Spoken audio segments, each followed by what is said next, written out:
ఓం నమో భగవతే శ్రీరమణాయ. ఓం శ్రీ దక్షిణామూర్తయే నమః. ఓం శ్రీ గురుభ్యో నమః. ఈరోజు స్టేటస్: పూర్వజన్మ స్మృతికి ఆ దైవము రానియలేదు. తాము పుణ్యశీలురని తెలిస్తే వారికి గర్వానికి కారణమవుతారు. పాపులై ఉంటే వారు ఎంతో నిరుత్సాహము, దిగులు కలిగెను. ఏది మంచిది కాదు. తన్ను తానెరిగితే అహంస్ఫురణగా అదే చాలు అని భగవాన్ అంటున్నారు. సమాజంలో ఒక రకం మనుషులు ఉంటారు కూడా. వారికి ఎంతసేపు భూత భవిష్యత్తులకు సంపూర్ణంగా తెలుసుకోవాలని తీరని ఉబలాటంగా ఉంటుంది. వారికి వర్తమానం అక్కర్లేదు. ఈ వర్తమానాల దుర్గతి గత జన్మల బరువే అవుతుంది. గతాన్ని స్మరించటం కాలం వ్యర్థపరచటమే అవుతుంది. ఒక పృచ్ఛకుడు భగవాన్ని అడిగారు, మా పూర్వజన్మలో మేము ఎవరము? గతంలోని విషయాలు ఏల జ్ఞప్తికి రావట్లేదు అని అడిగారు. దానికి భగవాన్ బదులు పలుకుతూ, దేవుని కృప ఎంతటిదో చూడండి, మీకు అవి స్మృతికి రానియలేదు. తాము పుణ్యశీలురని తెలిస్తే గర్వానికి హద్దులు ఉంటాయా? పాపులై ఉంటే వారికి ఎంతో నిరుత్సాహము, దిగులు కలుగుతాయి కదా. ఇందులో ఏది మంచిది కాదు. తన్ను తాను ఎదిగితే అదే చాలు అని అంటున్నారు. మన ఆల్బర్ట్ ఐన్స్టీన్ ఎంత మేధావో అంత బుద్ధిమంతుడు కూడా. ఐన్స్టీన్ అన్నాడు, నీకు గర్వం ఉంటుందనుకో, నీకున్న గర్వమే చుట్టూరు గోడ కట్టేస్తూ ఉంటుంది. ఇతరులతోటి నిన్ను దూరం చేస్తూ ఉంటుంది. నేను ఇంతటి వాడినని, నేను అంతటి వాడినని చెప్పి గోడ కట్టేసుకుంటూ ఉంటావు. నీ గర్వాన్ని నిన్ను గోడ కట్టేస్తుంది. నీకున్న గర్వమే నీ చుట్టూరు జైలు అనే బంధం నీకు కల్పిస్తుంటుంది. అందుచేత నీవు గర్వం తగ్గించుకోవాలంటే, ఈ గర్వం ఎందుకు వస్తూ ఉంది? నేనేదో బాగా చదువుకున్నవాడినని, నేనేదో డబ్బున్నవాడినని అలా అని గర్వము చూసుకునేటప్పుడు ఈ గర్వం ఎందుకు వస్తూ ఉంది? ఈ గర్వం ఎవరికి అని విచారించినప్పుడు ఈ గర్వం అనేది అహంకారానికే కదా. ఈ అహంకారమే తెచ్చిపెడుతున్న తంటాలు ఇవన్నీ. ఇంకొకటి మనకు ఏం చెప్తున్నారంటే, ఒకవేళ నీకు ధనం ఎక్కువ ఉందనుకోండి, దానిని ఇంటికే పరిమితం చేయకుండా దానికి లోకానికి పరిమితం చేయి అంటున్నాడు. ఒకవేళ నీకు బాగా చదువు ఉందని అనుకోండి, అది ఆ జ్ఞానాన్ని కానీ అది లోకానికి విస్తరించు. అంటే నీలో ఏది మంచి గుణం ఉన్నా కూడా అది లోకానికి పంచిపెట్టు అని అంటున్నారు. సాధారణంగా మనము ద్వైతంలో పాపం అంటే అనైతికంగా కానీ, స్వార్థపరితంగా కానీ, స్వార్థపూరితంగా కానీ, అవమానకరంగా కానీ, హానికరంగా కానీ ఏదైనా ఒక ఆలోచన పదం వాడినప్పుడు దానిని పాపం అని చెప్తున్నారు. కానీ ఇక్కడ భగవాన్ ఏమంటున్నారంటే, దేహాత్మ బుద్ధియే మహాపాపం అని అంటున్నారు. పుణ్యపాపాలు రెండు కూడా సాపేక్షాలు. అంటే ఒకటిని ఆ రెండవ దానితో పోల్చి చెప్పవలసి వచ్చినప్పుడు అది పాపమని, పాప పుణ్యాలు తెలుసుకునే కర్త కూడా ఒకడు ఉండవలెను. ఆ కర్త ఎవరు? అహంకారము. ఈ అహంకారాన్ని మూలాన్ని కనిపెట్టు, అప్పుడు అది ఆత్మ అయి తేలుతుంది అని చెప్తున్నారు. వ్యక్తిగతమైన పాపాలు పుణ్యాలు అన్నీ జీవునికి సంబంధించినవి. ఆత్మకి అక్కడ ఎటువంటి సంబంధం లేదు. ధాన్యంగా ఉన్నప్పుడు లోపల ఉన్నది బియ్యమే. ధాన్యం అనుకున్నప్పుడు కూడా అది బియ్యమే. అలాగే జీవుడుగా ఉన్నప్పుడు కూడా బ్రహ్మమే. అక్కడ జీవుడిని తీసేస్తే నీవు కూడా బ్రహ్మమే. ఒక్కొక్కసారి పాపం పుణ్యంగాను, పుణ్యం పాపంగాను మారవచ్చు. అది వచ్చేసి నీకు తెలియక విపరీత ధోరణిలో నువ్వు ఉంటావు. వ్యవహారికంగా పుణ్యపాపాలు నిజమే. నిజానికి పుణ్యపాపాలు అనేటివి మనస్సు కల్పించినవి. నీ జీవితంలో జరిగే సంఘటనలు, ప్రపంచంలో జరిగే సంఘటనలు నిజం కాకపోయినా అవి నువ్వేమనుకుంటున్నావు, నిజం అనుకుంటున్నావు. కాబట్టి వాటి ప్రభావం అనేది నీ మీద పడుతున్నది. అలా అనుకోవడానికి కారణం ఏంటి? ఈ దేహబుద్ధి. ఇవన్నీ కూడా అంటే ఇక్కడ పుణ్యం మంచిది కాదు, అక్కడ పాపం కూడా మంచిది కాదు. ఇక్కడ ఏది అనుకోవాల్సిన అవసరము లేదు. ఇవన్నీ కూడా అహంకారానికే చెందినటివి. ఇదంతా కూడా ఆలోచనలే కదా. ఇలాగా అనేక ఆలోచనలుగా తానే మారుతున్నానన్న సత్యము తెలిసేందుకు వివేకంతో విచారించడమే ఇది విచారణ మార్గము. నా ఆలోచన నాకు భిన్నంగా లేదని అర్థమైతే, తన్ను తాను ఎరిగితే అక్కడ అహంస్ఫురణగా ఉంటాడు. ఓం శ్రీ గురుభ్యో నమః. రావడానికి కుదరదన్నారు. ఈరోజు స్టేటస్ గురించి మనమే డిస్కషన్ చేసుకుంటే ఆ తర్వాత మళ్ళీ గురువారు కొన్ని పాయింట్స్ వచ్చేసి మళ్ళీ ఫార్వర్డ్ చేస్తామన్నారు.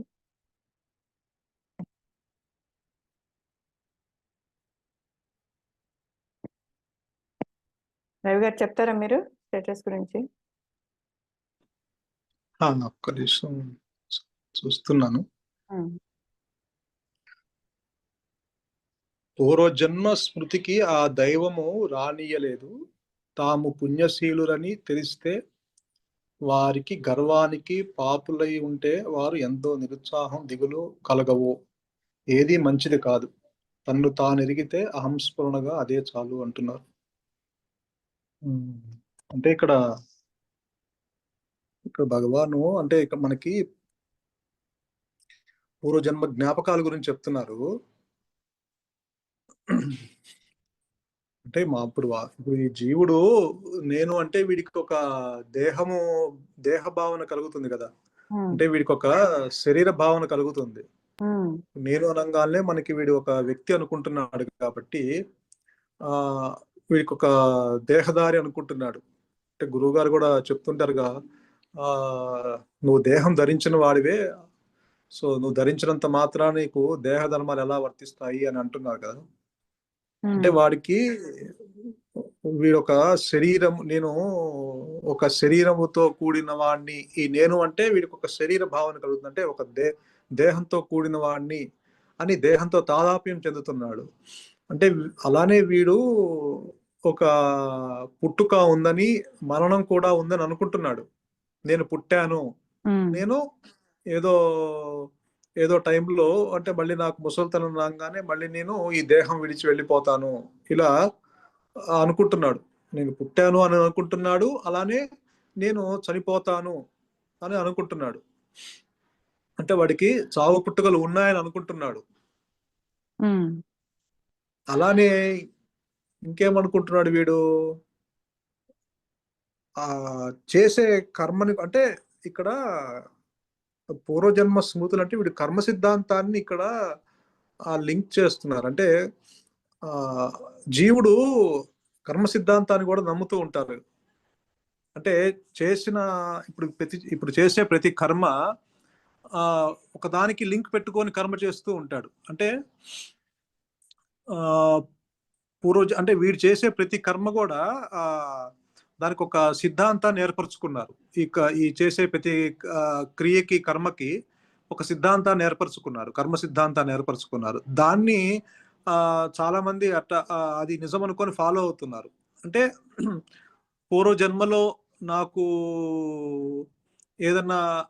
నేను ఏదన్నా పుణ్యం చేస్తే కనుక, ఇప్పుడు వాడికి ఏదన్నా ఒక లాటరీ తగింది, వాడికి ఏదైనా అదృష్టం వచ్చింది, అదృష్టం వచ్చి వాడికి ఒక 50 లక్షలు వచ్చినాయి అనుకోండి, వాడు ఏమనుకుంటాడు, ఓహో నేను పూర్వజన్మలో ఏదో పుణ్యం చేసి ఉండవచ్చు కాబట్టి నాకు ఈ జన్మలో నాకు ఈ అదృష్టం కలిగింది, యోగం వచ్చింది అనుకుంటాడు. ఎందుకంటే వాడు అనుకోకుండా వచ్చింది, అది వాడికి యోగం ఏర్పడింది. వాడు వెంటనే ఇప్పుడు నాకు అర్హత లేకపోయినా నాకేదో వచ్చి పడింది నా మీదకి, అది సుఖమైన దుఃఖమైన అయి ఉండొచ్చు. అదే ఇప్పుడు వాడి సుఖాన్ని ఇచ్చేది అనుకుంటూ వాడు ఏమనుకుంటాడంటే, ఓహో నేనేమో పూర్వజన్మలో ఏదో దాన చేసి ఉంటాం. ధర్మాలు చేసుంటాను కాబట్టి నాకు ఈ ఈ జన్మలో ఇగో ఈ యోగం వచ్చింది అనుకుంటాడు. నిజం అలానే కాకపోయినా అది నిజం అనుకొని వాడు తన పని ఆపాదించుకుంటాడు. ఆ అది అలాగా. అప్పుడు ఆ కర్మ సిద్ధాంతాన్ని ఫాలో అవుతూ ఉంటారు. అంటే ఉమ్, ప్రస్తుత జన్మకి పూర్వ జన్మకి లింక్ పెట్టుకుంటారు వీళ్ళు. ఉమ్, అంటే ఉమ్, చేసే కర్మకి ఇప్పుడు చేసే ఈ ప్రస్తుత జన్మలో చేసే ప్రతి కర్మకి అది ఎప్పుడు పెట్టుకుంటాడు? ఇప్పుడు వాడికి ఏదన్నా ఒక వ్యాధి వచ్చింది. వ్యాధి వస్తే భరించలేని వ్యాధి వచ్చింది. వాడు ఏమనుకుంటాడు? నేను ఈ జన్మలో నేను పుట్టిన దగ్గర నుంచి ఎవరికి ఏమీ చెయ్యలేదు. నేను ఉమ్, మంచిగానే ఉన్నా గదా! నేను ఎవరి ఉమ్, పొట్టా కొట్టలేదు. నేను ఏ పాపము చేయలేదు. మరి నాకెందుకొచ్చింది ఇంత కష్టము? మరి నేనేం తప్పు చేశాను అని ప్రతివాడు అనుకుంటాడు. అవును. ఆ! ఇప్పుడు వాడికి ఏదన్నా వ్యాధి వచ్చింది. భరించలేని వ్యాధి వచ్చింది. నెలల తరబడి మంచం మీదే ఉండొచ్చు. లేకపోతే వికలాంగులుగా పుట్టొచ్చు. లేకపోతే ఇంకోటిగా వాడికి ఆ వ్యాధి రూపేణా వాడి జన్మలో అనుభవించవచ్చు. వ్యాధి రూపేణా అని కాదు. వాడికి ఏదో భరించరాని దుఃఖం, మానసిక దుఃఖం ఇంకోటి ఉమ్, ఉమ్, వ్యాధి అనే కాదు. లేకపోతే మానసిక దుఃఖం ఏర్పడి ఉండొచ్చు. ఉమ్, ఆహ్, మనసు చంచలం అయిపోతూ ఉంటుంది. వాడికి అశాంతితో లోనవుతూ ఉంటాడు. ఎప్పుడు దుఃఖిస్తూ ఉంటాడు. వాడికి అలా అయినా వాడు అంటే దానికి ఏంటి మరి నేను ఇంత మంచిగా ఉన్నా, అందరితో ఇంత మంచిగా ఉన్నా సరే, నన్నెందుకు అందరూ ఇట్టా గేలి చేస్తున్నారు? ఎందుకు ఇట్టా ఏడిపిస్తున్నారు? నన్నెందుకు ఇబ్బంది పెడుతున్నారు? వాళ్ళకేమి అపకారం చేయలేదు గదా! నేనెవరికీ అపకారం చేయలేదు గదా! మరి నన్నెందుకు ఇలా చేస్తున్నారు? నాకే ఎందుకు ఇలా జరుగుతుంది? అని ప్రతివాడు అనుకుంటాడు. ఉమ్, అనుకోని ఇప్పుడు ఇప్పుడు ఏమంటారే ఇప్పుడు ఇప్పుడు నువ్వు ఏదో అనుకోంగానే పక్కవాడు ఏం చెప్తాడు? అరే నువ్వు నువ్వు ఇప్పుడు చేయకపోయినా పూర్వ జన్మలో ఎవడికో ఏదో నష్టం కలిగి ఉండొచ్చు. నువ్వు ఎవరికో ఏదో చేసుండొచ్చు. వాళ్ళ మనసు బాధ పెట్టుండొచ్చు. నువ్వు అందుకని నీకు ఈ జన్మలో ఇదిగో నిన్ను గూడా ఈ మనసు ఈ కలత చెందుతున్నావు. నువ్వు పూర్వ జన్మలో ఇప్పుడు వాడికేదో హ్మ్, కాలు వంకరతో పుట్టాడు. వాడు జీవితాంతం ఆ కాలు వంకరతో ఏడుస్తున్నాడు. వాడు అనుకుంటాడు, నేను ఈ జన్మలో ఏం చేయలేదు కదా! ఉమ్. మరి నాకు పుట్టుకతోనే ఎందుకొచ్చింది అంటే, అప్పుడు పక్కవాడంటాడు, "నువ్వు ఏదో పూర్వ జన్మలో ఏదో చేసి ఉంటావు. ఎవరి కాలు ఇరక్కొట్టుంటావు. ఉమ్, నువ్వు ఎవరి కాలు ఇరక్కొట్టుంటావు. అందుకే నీకు ఇదిగో ఈ వ్యాధి రూపేణా ఈ జన్మలో బాధ ఇలా వచ్చింది" అని ఆ లింక్ పెట్టుకుంటాడు. ఉమ్, ఈ ఈ జ ఈ ఈ జన్మకిను, పూర్వ జన్మకి లింక్ పెట్టుకుంటాడు. అవును. అవును. అలానే అలా అందరూ అలానే అనుకుంటారు. నేను మరి ఏం తప్పు చేయలేదు కదా! నాకెందుకు ఇంత శిక్ష పడింది? నేనెవరిని ఏమి బాధ పెట్టలేదు కదా! అంటే వెంటనే పక్క వాళ్ళేమంటారు, "అరే నాయనా నువ్వు ఇప్పుడు ఈ జన్మలో బాధ పెట్టకపోయినా నువ్వు పూర్వ జన్మలో వాళ్ళని ఇబ్బంది పెట్టుంటావు. అందుకే నీకింత క్షోభ పడుతున్నావు" ఉమ్, అని చెప్పి పూర్వజన్మకి లింక్ పెట్టేస్తాడు. అవును. ఆ కర్మ సిద్ధాంతాన్ని అక్కడ అప్లై చేస్తారు. ఉమ్, ఉమ్, ఇప్పుడు అలానే వాడికేదన్నా సుఖం వచ్చింది. వాడికేదో ఒక ఇంటి యోగం వచ్చింది. వాడు అనుకోకుండా వాడికేదో డబ్బులొచ్చినియి. వాడి అర్హత లేకపోయినా వాడికొక ఇంటి యోగం వచ్చింది. లేతే ఒక కారు యోగం వచ్చింది. ఏదన్నా ఒక యోగం ఒక ఒక వాడికి వా వాడి అనుకోకుండా ఏదన్నా వచ్చింది. అప్పుడు వెంటనే ఏమంటారు, "అరేయ్ నాయనా నీకు అర్హత లేకపోయినా నీకు అదిగో ఆ భగవంతుడిచ్చాడు. నీకు అవును. ఆహా! నువ్వు ఆ పూర్వజన్మలో ఏదో అదృష్టం చేసుంటావు. నువ్వు ఉమ్, ఎంతో మందికి దాన ధర్మాలు చేసుంటావు. ఎంతో మందికి నువ్వు గురుసేవ చేసుంటావు. మరి ఈ ఈ జన్మలో నీకు అట్లా గురుసేవ చేయటం వల్ల ఇప్పుడు అది అనుకోవచ్చు. లేకపోతే ఇగో ఈ జన్మలో నీకు ఇగో ఈ గురువు లభించాడు. అంటే నీకు ఆ పూర్వ జన్మలో నీకు గురువు సేవ చేసుంటావు. అందుకే ఈ జన్మలో నీకు ఈ గురువు లభించుండాడు. ఇలా ఆహ్, ఆ అంటే మనకి తెలియకపోయినా అంటే పూర్వజన్మలో ఏం జరిగింది అనేది మనకి తెలియకపోయినా వెంటనే అంటే ప్రస్తుత జన్మలో ఉన్న ఆ సుఖదుఖాల్ని బట్టి అసలు పూర్వజన్మలో కేవలము అంటే వాడికి వ్యాధి రూపేణా వాడికి కాలు ఇబ్బందొస్తే పూర్వజన్మలో నువ్వు ఎవరి కాలు ఇరక్కొట్టుంటావు అని ఒక చిన్న కర్మ సిద్ధాంతం అప్లై చేసుకొని వాడక్కడ రిలాక్స్ అవుతాడు. ఉమ్, అంతే. అంటే అలానే వాడికొక యోగమొస్తే పూర్వజన్మలో ఏదో వాడికి పుణ్యం చేసుంటావు. అందుకే నీకు ఈ జన్మలో ఇంత యోగం కలిగింది అని జెప్పి అక్కడ ఆ కర్మ సిద్ధాంతాన్ని అప్లై చేసుకుంటాడు. అంటే నిజానికి పూర్వజన్మలో ఏమి జరిగిందో తెలియకపోయినా ఆ ఇన్స్టెన్స్ వరకు వీడు అప్లై చేసుకుంటాడు. అప్లై చేసుకొని అది సుఖమైతే అంతవరకు వాడు రిలీఫ్ అవుతున్నాడు, దుఃఖమైతే కూడా వాడు కొంత అదేంటి దాని నుంచి కొంచెం బయటపడుతున్నాడు. అంటే వాడు ఇప్పుడు మంచం మీద కొన్ని సంవత్సరాల పాటు మంచం మీదే ఉన్నాడు, వాడికి ఏదో వ్యాధి వచ్చింది, అది తగ్గట్లేదు, బాధపడుతున్నాడు. వెంటనే పక్కవారే నువ్వు ఏదో చేసుంటావు, అపకారం చేసుంటావు, అందుకే నీకు ఇది అనుభవిస్తున్నావు అనగానే వాడికి ఓహో నేను నిజంగా ఏదో చేసుండొచ్చు, అందుకే నేను ఎవరినో బాధ పెట్టుండొచ్చు, అందుకే నాకు ఈ వ్యాధి రూపేణ ఈ జన్మలో నన్ను బాధిస్తుంది అని చెప్పి కొంతవరకు ఆ మనస్సు కొంత రిలాక్స్ అవుతుంది. ఎందుకంటే వాడు ఒప్పుకుంటున్నాడు అక్కడ. అంటే ఆ కర్మని వాడు నిజంగా జరిగినట్టు, అది వాడు చేసినట్టు, పూర్వజన్మలో ఎవరినో చేతులు ఇరగొట్టినట్టు అని వాడు తెలియకపోయినా, అంటే పూర్వజన్మ యొక్క జ్ఞాపకాలు తెలియకపోయినా కొంతవరకు వాడు ఆ మనస్సుని చంచలం కాకుండా కొంత రిలాక్స్ ఏర్పరచుకుంటున్నాడు. కానీ అదే గనక వాడికి గనక నిజంగా గనక పూర్వజన్మ స్మృతులు ఆ జీవుడికి గనక తెలిస్తే, అంటే ఇప్పుడు వాడు పోయిన జన్మలో ఒక 50 ఏళ్ళు బతికాడు, ఈ జన్మలో ఉన్నాడు. పోయిన జన్మలో వాడికి చిన్నప్పటి నుంచి మొదటి సంవత్సరం నుంచి 50వ సంవత్సరం వరకు వాడు చేసిన పుణ్యాలన్నీ వీడికి గుర్తున్నాయి అనుకో. అప్పుడు ఏం చేస్తాడు, వీడు లెక్కేసుకుంటూ ఉంటాడు. నేను పోయిన జన్మలో 15వ సంవత్సరంలో నేను చాలా అన్నదానాలు చేశాను, ఒకడికి డబ్బు అవసరమైతే డబ్బు ఇచ్చాను, బంగారం అయితే బంగారం ఇచ్చాను. వాడు రాజై ఉండొచ్చు ఆ జన్మలో, వాడు దాన ధర్మాలు చేసి ఉండొచ్చు, వాడికి ఎంతో మంది ధారాదత్తంగా వాడు ఆ సంపదని డిస్ట్రిబ్యూట్ చేసి ఉండొచ్చు. ఇప్పుడు వీడి జన్మలో వాడు అదే రాజు కొంత మరి అంత రాజుగా పుట్టకపోయినా కొంత మామూలుగా పుట్టాడు అనుకోండి, అప్పుడు వాడు ఏం చేసుకుంటాడు, లెక్కేసుకుంటాడు, ఓహో నాకు 15వ సంవత్సరంలో నేను అది చేశాను, సో ఖచ్చితంగా నాకు ఈ 15వ సంవత్సరంలో నాకు అది తిరిగి వస్తుంది, నేను చేసిన పుణ్యమే నాకు ఇప్పుడు రావాలి అని వాడు ఎదురు చూస్తూ ఉంటాడు. అంటే ఒకవేళ వాడు ఎదురు చూస్తూ ఉంటాడు, 15వ సంవత్సరం దాటి 16వ సంవత్సరం వస్తుంది, ఇదేంటి నాకు ఈ సంవత్సరంలో వస్తుంది అనుకున్నాను కదా, ఇంతవరకు రాలేదేంటి అని ఒక రకమైన నిరుత్సాహపడుతూ ఉంటాడు, దిగులు పడుతూ ఉంటాడు. అంటే వీడు లెక్కేసుకున్నాడు కదా, ఆ స్మృతులన్నీ వీడికి గుర్తున్నాయి కదా, ప్రతిదీ వీడు లెక్కేసుకుంటున్నాడు.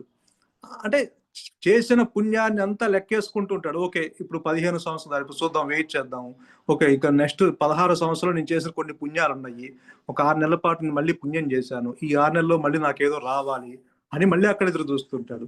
ఒకవేళ అక్కడ రాలేదనుకోండి, మళ్ళీ నిరుత్సాహపడతాడు, దిగులు పడతాడు. ఇక వాడు అంటే ఒక రకమైన జీవితము దుర్భరం అయిపోతుంది అనమాట. అంటే వాడు ఒకటి ఎక్స్పెక్ట్ చేసింది మనకు జరగలేదు అనుకోండి, ఇప్పుడు మామూలుగానే ఒక చిన్న ఇన్స్టెన్స్ మన ఇంట్లో ఏదైనా మనము అనుకున్నది మనం జరగకపోతే వెంటనే రియాక్ట్ అవుతాం మనం, ఎందుకు అలా ఇక్కడ తీసింది అక్కడ ఎందుకు పెట్టావు అని మన పిల్లల మీదో లేకపోతే పెద్దవాళ్ళ మీదో ఏదో రియాక్ట్ అవుతాం. మనం అంటే ఒక ఎక్స్పెక్టేషన్స్ పెట్టుకున్నాం ఇది ఖచ్చితంగా జరగాలి అని. కానీ ఇప్పుడు వాడు ఒక చిన్న ఇన్స్టెన్స్ జీవితంలో మనకి ఆ నిమిషమే మన ఎదురుగా ఉన్న ఒక నిమిషం పాటు ఆ వస్తువు అక్కడ పెట్టకపోతేనే మనం అంత రియాక్ట్ అయ్యామే. అలాంటిది మరి వాడు అక్కడ 50 ఏళ్ళు బతికి ఆ స్మృతులన్నీ వీడికి గుర్తొచ్చి మళ్ళీ వీడు ఈ ప్రస్తుత జన్మలో వీడు ప్రతి సంవత్సరం లెక్కేసుకుంటూ ఉన్నాడు అనుకోండి, అది ఆ ఎక్స్పెక్టేషన్స్ ఇక్కడ రీచ్ కాలేదు అనుకోండి, మరి వాడు ఎంత రియాక్ట్ అవుతాడు, వాడు ఎంత మనసు ఆందోళన చెందుతుంది. మరి అది పక్కన పెడితే పాపం చేశాడు ఒకవేళ, ఎవరినో వీడు ఈ సంవత్సరంలో ఆరోగ్యంగా ఉన్నాడు, ఇప్పుడు ప్రస్తుత జన్మలో వాడు అదే 15వ వాడు ఎవరినో 15 ఏళ్ళ వరకు వీడు బానే ఉన్నాడు, వాడికి ఏం చెప్పి 15వ ఏట నేను ఎవడు చెయ్యి ఇరక్కొట్టాను అని వాడు పూర్వజన్మలో చేస్తున్నాడు అనుకోండి, ఇప్పుడు ఇది 15వ వీడు వచ్చాడు, ఇక వీడికి భయం పుడుతుంది. అంటే మళ్ళీ నా శత్రువు ఎవడో ఇక్కడ ఉండి వాడు మళ్ళీ పుట్టి వాడికి గుర్తుంటుందిగా, ఒకవేళ స్మృతులు కనుక గుర్తుంటే వాడికి గుర్తుంటుంది, వాడిని ఎత్తుక్కుంటూ వీడు రావటం, లేదంటే ఏదో దారి వీడు వచ్చి ఓహో నేను 15వ ఏట వచ్చాను, నేను 15వ ఏట వాడిని ఆ శత్రువుని వాడు చెయ్యరక్కొట్టా కాబట్టి నా 15వ ఏట కూడా ఈ ప్రస్తుత జన్మలో నా చెయ్యి ఎవడో ఇరక్కొట్టడానికి రెడీగా ఉన్నాడు అని వాడు నిరంతరం ఇక అప్పటి నుంచి వాడికి ఆ భయం వెంటాడుతూ ఉంది. అంటే అది అంటే ఆ స్మృతులు కనుక గుర్తుంటే ఇక వీడు ఆ భయము ఇంకా వాడి అంటే వాడు బతుకుండేదాకా వాడు నరకయాతన అనుభవిస్తూ ఉంటాడు. అంటే సపోజ్ చెయ్యే కాదు, వాడిని నిజంగా చంపేశాడు అనుకో, వాడు 15 పాత పూర్వజన్మలో వాడిని ఎవడో చంపేశాడు, వాడికి అది గుర్తుంది. పుట్టిన వాడికి నేను 15 ఏడు చచ్చిపోయానని వాడికి గుర్తుంటుంది కదా ఎవడు చేశాడు అనేది. కాబట్టి వాడు రెడీగా ఉంటాడు, వీడు భయం ఉంటుంది. వీడికి ఆలోచి నన్ను చంపుతాడేమో, ఇంతకుముందు చెయ్యేరా కొట్టా అనుకున్నాం, ఇప్పుడు మొత్తానికే నన్ను చంపడానికి ఎవడో నిజంగా చచ్చిపోయడానికి నన్ను చంపడానికి రెడీగా ఉన్నాడు. నా సంసారం ఏంటి, నా ఫ్యామిలీ ఏంటి, మరి నా పిల్లలు ఏంటి, నా పరిస్థితి ఏంటి, ఇలా ప్రతివాడు అంటే మనం ఒక్కడిని ఎగ్జాంపుల్ తీసుకొని చెప్తున్నాం. అలాంటిది ఈ సృష్టిలో గనక ప్రతివాడికి పూర్వజన్మ స్మృతులు గుర్తుంటే గనక ఇక అంతా సృష్టి అంతా గందరగోళం అయిపోతుంది. అంటే ఇక ఒకడికొకడు చంపుకుంటాము, నరుక్కుంటాము, ఇదే జరుగుతూ ఉంటుంది. ఇక ఎవడు మిగలడు, సృష్టిలో ఎవడు మిగలడు. ఈవెన్ పశుపక్షాదులు కూడా, వాటికి కూడా స్మృతులు ఉన్నాయనుకోండి, వాడికి ఇప్పుడు ఒక దున్నపోతు వచ్చి ఇంకో దున్నపోతు కొట్టుకుంటుంది. అవును. అంటే ఇక్కడ వర్తమానంలో వాడు ఇప్పుడు మనం చేసుకున్న పాప పుణ్యాలు గత జన్మల యొక్క ఇవే కదా. అంటే జన్మ వచ్చిందంటే గత జన్మల యొక్క పాప పుణ్యాల వల్లనే మనకు వచ్చినాయి. ఇవి ఉన్నాయంటేనాక మనం జీవించలేము ఇక్కడ. అవి ఉన్నాయి అసలు. ఇప్పుడు మనం ఒకటి గురించే మనం చెప్పుకుంటున్నాం ఎగ్జాంపుల్. అలాంటిది ఈ సృష్టిలో ఇన్ని కోట్ల మంది ప్రతివాడికి పూర్వజన్మ స్మృతులు ఉంటే, మరి ఇండియాలో ఒకడు పుడతాడు, అమెరికాలో పుడతాడు, అమెరికాలో పుట్టిన వాడి కక్ష సాధించడానికి మళ్ళీ ఇండియా వచ్చి వీళ్ళు చంపేసి వెళ్ళాలి. అంటే కేవలం మనుషుల మధ్య కాదు, పశుపక్షాదులు, జీవకోటి, అన్ని జీవకోటి ఇక ఎలా ఉంటుందంటే ప్రకృతి అంతా గందరగోళం అయిపోతుంది, అస్తవ్యస్తం అయిపోతుంది. ఎందుకంటే మరి చెట్లకు కూడా స్మృతి ఉంటుంది కదా, మరి వాటికి జ్ఞాపకం ఉంటుంది, పశుపక్షాదులు వాటికి జ్ఞాపకం ఉంటుంది, మనకి జ్ఞాపకం ఉంటుంది. మరి ఆ స్మృతి గనక భగవంతుడు గనక నిజంగా ఇస్తే గనక, ఆ జ్ఞాపకం గనక నిజంగా మనకి ఇస్తే గనక, మరి అందరికీ ఆ స్మృతులు గుర్తొచ్చి ఒకరికొకరు కొట్టుకుంటూ, చంపుకుంటూ, నరుక్కుంటూ ప్రకృతి విధ్వంసం జరిగిపోతుంది, సృష్టి అంతా అల్లకల్లోలం అయిపోతుంది. ఎవడు మిగలడు, ఇంకా భూమి మీద అసలు ఎవడు మిగలడు, నరుక్కుంటమే.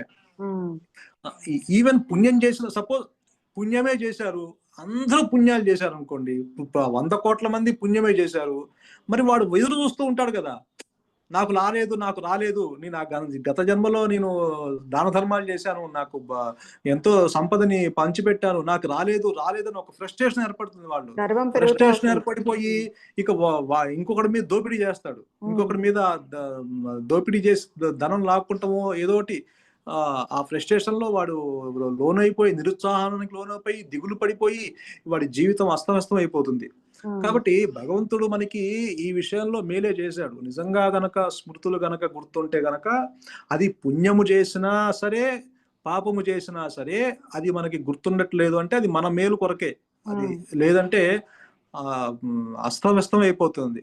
అసలు అంతెందుకు, మనకి చాలా దగ్గర బంధువులు, మన వాళ్ళు మన చిన్నప్పటి నుంచి మనతో పాటు పెరిగిన వాళ్ళు ఎవరన్నా సరే దేహాన్ని విడిచి వెళ్ళిపోయింది అనుకోండి, అసలు ఓకే, మొదటి రోజు బాగా దుఃఖం ఉంటుంది. ఎందుకంటే మనము దేహం అనుకుంటాం కాబట్టి ఇతరులు కూడా వాళ్ళ దేహాలుగానే చూస్తాము.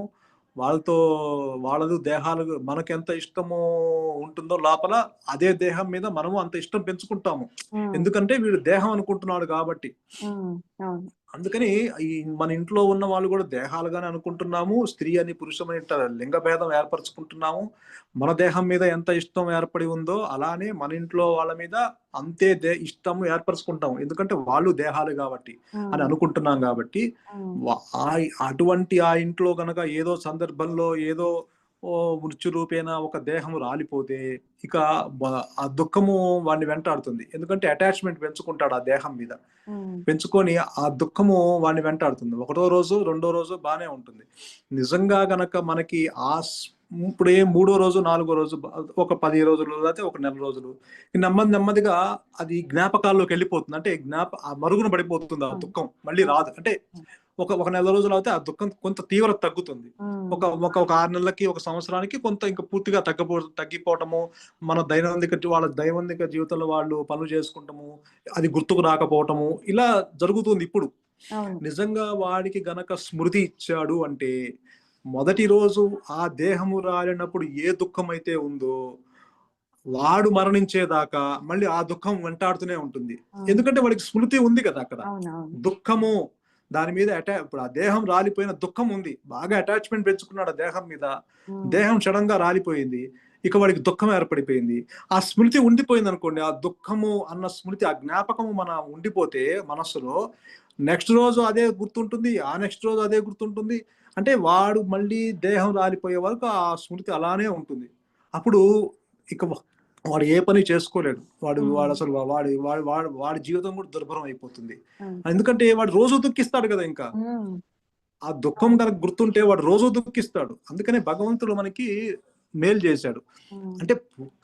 అంటే మనము ఈ జన్మలో తీసుకున్న జరిగినవే మన చిన్నప్పుడువే మనకి గుర్తులేవు. అంటే దుఃఖము కలిగినప్పుడు అది కొన్నాళ్ళకి మనం మర్చిపోతున్నాము. ఏదన్నా ఆనందం, సుఖము, నీకు సుఖము లభించినప్పుడు అది పోతుంది, వెంటనే పోతుంది. అంటే సుఖ దుఃఖాలు వచ్చిపోతూ ఉన్నాయి, అది పర్మనెంట్ కావట్లేదు. ఒకవేళ గనక అది జ్ఞాపకంగా మన మనసులో, మన మదిలో, మన మస్తిష్కంలో గనక నిలిస్తే గనక అసలు ఆ దుఃఖము ప్రతిరోజు ఉంటుంది, ఆ సుఖము ప్రతిరోజు ఉంటుంది. ఇంకా వాడు జీవితము ఇంకా ఏ పనులు చేసుకోలేడు, నిరంతరము దుఃఖిస్తూనే ఉంటాడు. కాబట్టి మనకి అసలు పూర్వజన్మ దాకా, అందుకే పూర్వజన్మ స్మృతులు గాని, ఈ ప్రస్తుత జన్మ స్మృతులు గాని మనకి ఏమి గుర్తుండట్లేదంటే కారణము అది మన మేలు కొరకే. మనము వాటిల్లో పడి ఇక మనము ఏ పని చేసుకోలేము, మన జీవితం కూడా గందరగోళం అయిపోతుంది ఒకవేళ జ్ఞాపకాలు గనక ఉంటే గనక. అందుకే చెప్తున్నారు, అది ఇక్కడ తాము పుణ్యశీలురని తెలిస్తే వారికి గర్వానికి, పాపులై ఉంటే వారు ఎంతో నిరుత్సాహం, దిగులు కలిగేవో. సో ఏది మంచిది కాదు అంటున్నారు. మరి వాడు నిజంగా పుణ్యం చేస్తే వాడికి ఎంతో గర్వం ఉంటుంది. నేను ఆ జన్మలో అంత పుణ్యం చేశాను, అందుకే నాకు మళ్ళీ ఈ జన్మలో ఇలా పుట్టాను, పండితుల మధ్య పుట్టాను, బ్రాహ్మణోత్తర ఇంట్లో పుట్టాను, అందుకే నేను ఇట్లా చేశాను, అంత గర్వం ఏర్పడుతుంది వాడికి. సో అందుకని ఆ స్మృతులు మనకి భగవంతుడు మేలే చేశాడు, ఆ స్మృతులు లేకుండా చేయటం అనేది. చివరికి ఏమంటున్నారు, అసలు దీనికి కారణం ఏంటి? తన్ను తానెరిగి అహంస్మరణగా అదే చాలు. మరి వీటన్నిటికీ కారణం ఏంటి? అసలు సుఖదుఖాలకి కారణము, సుఖదుఖాలు పర్మనెంట్ కావట్లా. కాబట్టి అంటే ఇదంతా అసలు ఎందుకు వస్తుంది?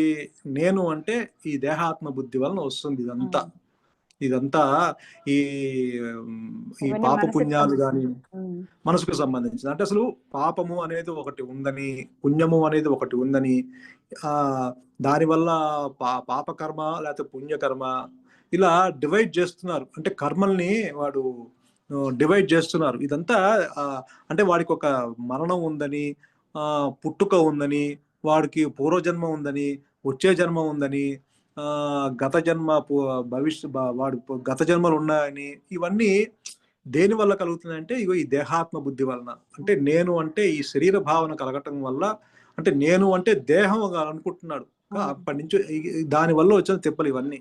సో ఆ దేహం అనుకునేటప్పటికి వాడికి ఈ ఇతరులు కూడా దేహాలుగా కనిపిస్తున్నారు. సో ఈ దేహం మీద ఎట్టయితే ఇష్టం పెంచుకున్నాడో ఇతరుల దేహాల మీద ఇష్టం పెంచుకుంటున్నాడు. సో ఇక అక్కడి నుంచి ఆ దేహంతో చేసే పని, అది ఆ పని సపోజ్ ఆ పని చేస్తున్నాడు, వాడు బాస్ మెచ్చుకున్నాడు అనుకోండి, శభాష్ అంటాడు. ఒక పని చేస్తే శభాష్ అనగానే ఇప్పుడు ఈ దేహానికి గర్వం పెరిగిపోతుంది, నేను చేశాను. అదే వాడి ఆఫీస్ లో బాగా సరిగ్గా చేయలేదు అనుకోండి, వీడికి ఒక రకమైన నిరుత్సాహానికి లోనవుతాడు. మళ్ళీ అది ఆ దేహం మళ్ళీ నేను దేహం అనుకుంటాడు కాబట్టి ఆ రూపం మొత్తము నిరుత్సాహపడిపోతుంది. అంటే ఇదంతా దేహాత్మ బుద్ధి వలన వచ్చిన నష్టం ఇదంతా.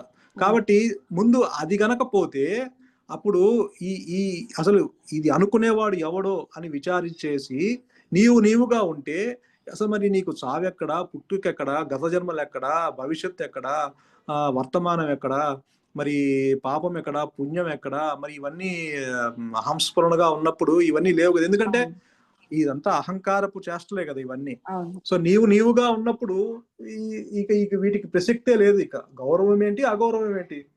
ఇప్పుడు గౌరవం ఎవరికి? ఈ దేహానికే కదా. విగ్రహానికి అవును అగౌరవం ఎవరికి? మళ్ళీ ఈ దేహానికే. మరి గౌరవం ఎక్కడా, అగౌరవం ఎక్కడా, మరి లాభం ఎక్కడా, నష్టం ఎక్కడా, రాగం ఎక్కడా, ద్వేషం ఎక్కడా, ఆ మరి జయం ఎక్కడా, అపజయం ఎక్కడా? మరి ఈ ద్వంద్వాలు ఇవన్నీ ఎక్కడి నుంచి వస్తున్నాయి? ఈ దేహాత్మ బుద్ధిలోంచి ఇవన్నీ వస్తున్నాయి. అవును అంటే ఆ దేహాత్మ బుద్ధి వలన జరిగే నష్టమే ఇదంతా. ఈ కర్మ సిద్ధాంతం కూడా దేహాత్మ బుద్ధికే ఈ కర్మ సిద్ధాంతము. అవును పాపమని పుణ్యమని ఇవన్నీ ఈ కర్మ సిద్ధాంతం గాని ఇవన్నీ ఈ దేహాత్మ బుద్ధికే ఇవన్నీ. ఆత్మకి ఎక్కడున్నాయి? ఆత్మకి ఏంటి లాభం ఏంటి, నష్టం ఏంటి? ఆత్మకి పుణ్యం ఏంటి, పాపం ఏంటి? ఆ ఆత్మకి ఇష్టం ఏంటి, అయిష్టం ఏంటి? ఆత్మకి గౌరవం ఎక్కడ, అగౌరవం ఎక్కడ?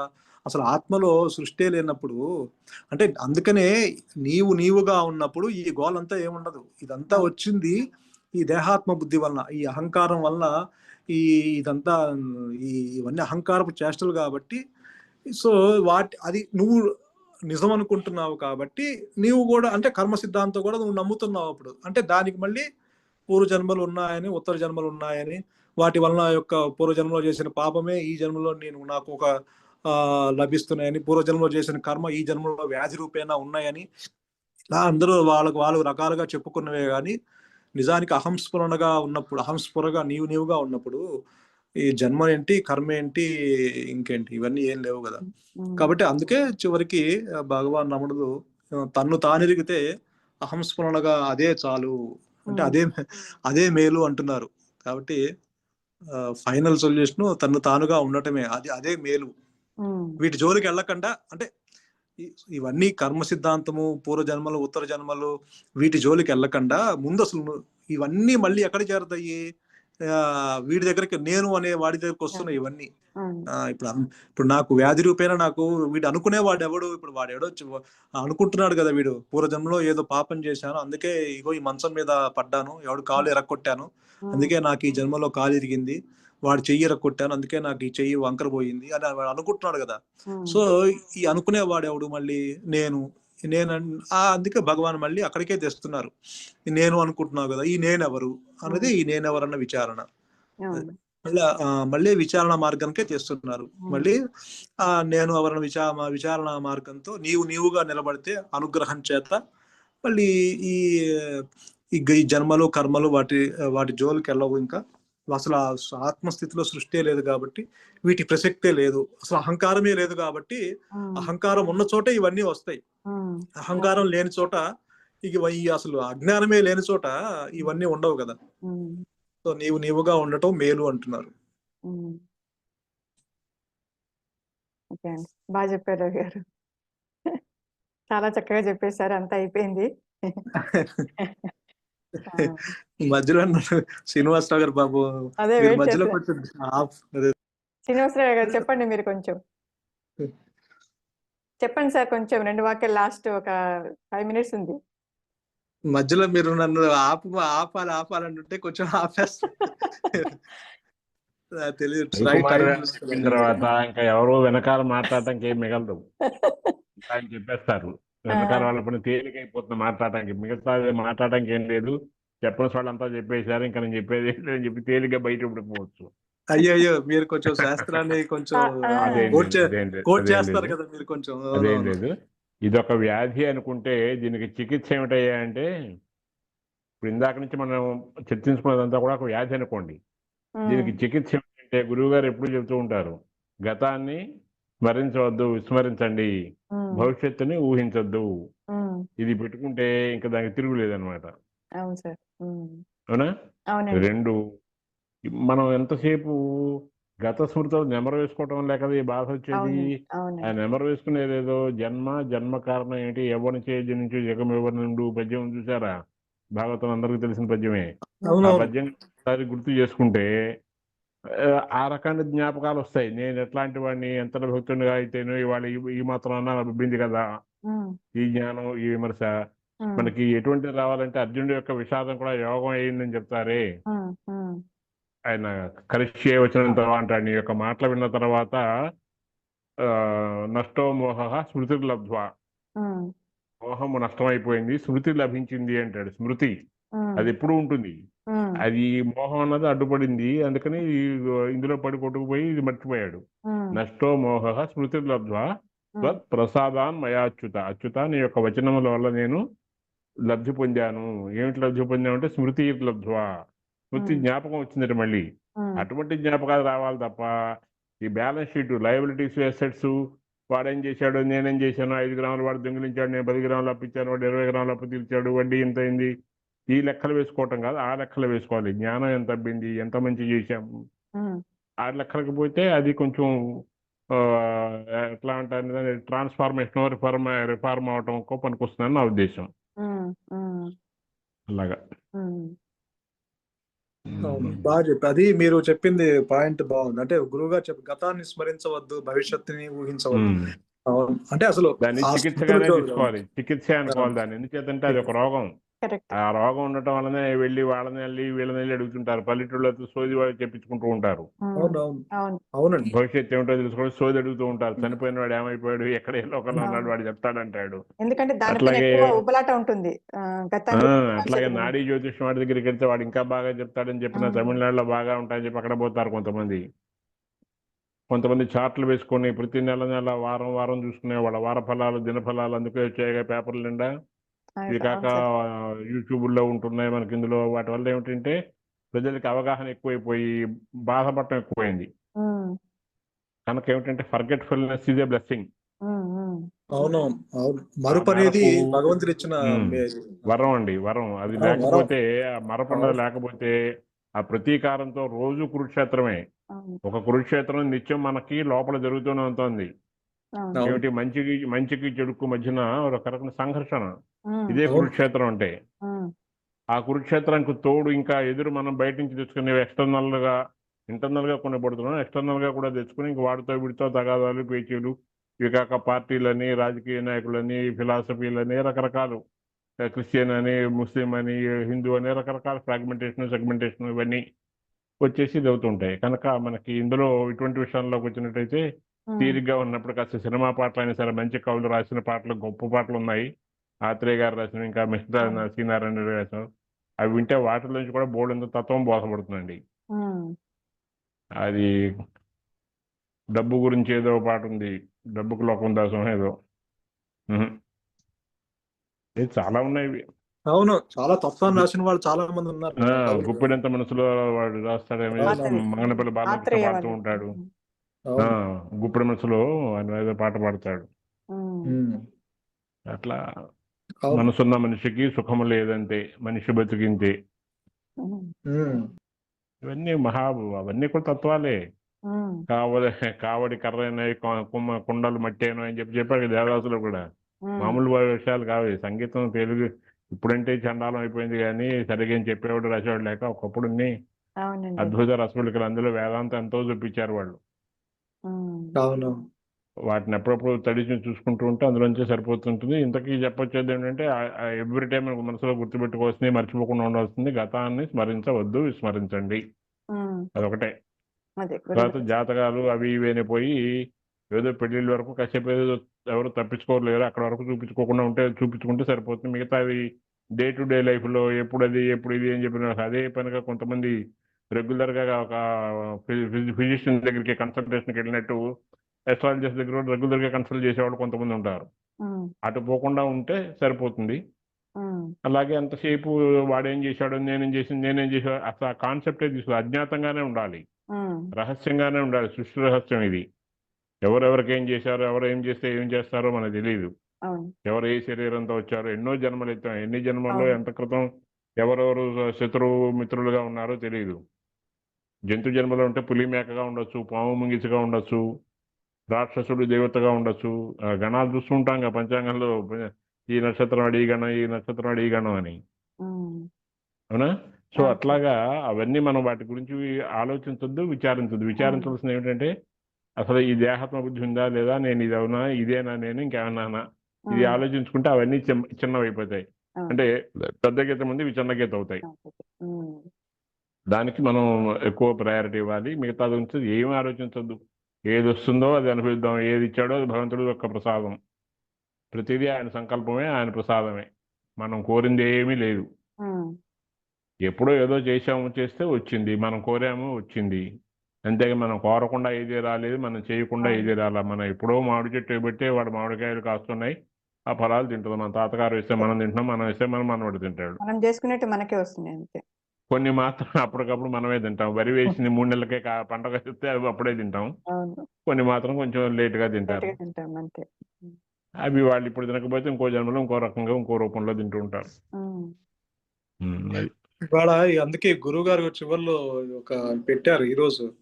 ఒక భక్తుడు అడుగుతాడు, ఆ జగత్తులోని భేదాలు సృష్టికి సమకాలీనాలా లేక అవును. ఆ, ఆ, ఆ. అయితే బాగుంది ఒకడు కుంటి, మరొకడు గుడ్డి, వేరొకడు అవును. కుంటిగా జన్మించుటేలా ఆ, అష్ట దిక్పాలకులు, ముక్కోటి దేవతలు, సప్త ఋషులు నేటికి ఉన్నారా అంటే వెంటనే భగవాను చెప్తున్నారు, అట్లు నిన్నే ప్రశ్నించుకో, సమాధానం దొరుకుతుంది. ఉమ్, కొంతసేపు ఆగి భగవాన్ వివరించారు, మొదట తానెవరో తెలిస్తే ఇతర మిగతాన్ని విషయాలన్నీ అనుకుంటాం. విషదమవుతాయి. పెద్ద దోస్తం. తన్నెరిగిన పిదప సృష్టి స్పష్టల విషయం విచారించవచ్చు. తన్ను తానెరిగాకే దైవాన్నెరగగా యత్నించడం అజ్ఞానం. కామిర్లవానికంతా పచ్చగానే కనిపిస్తుంది. అంతా పచ్చగానే ఉందని వాడంటే వరులు ఏమని అంగీకరిస్తారు? అది సృష్టికొక ఆది ఉందంటారు.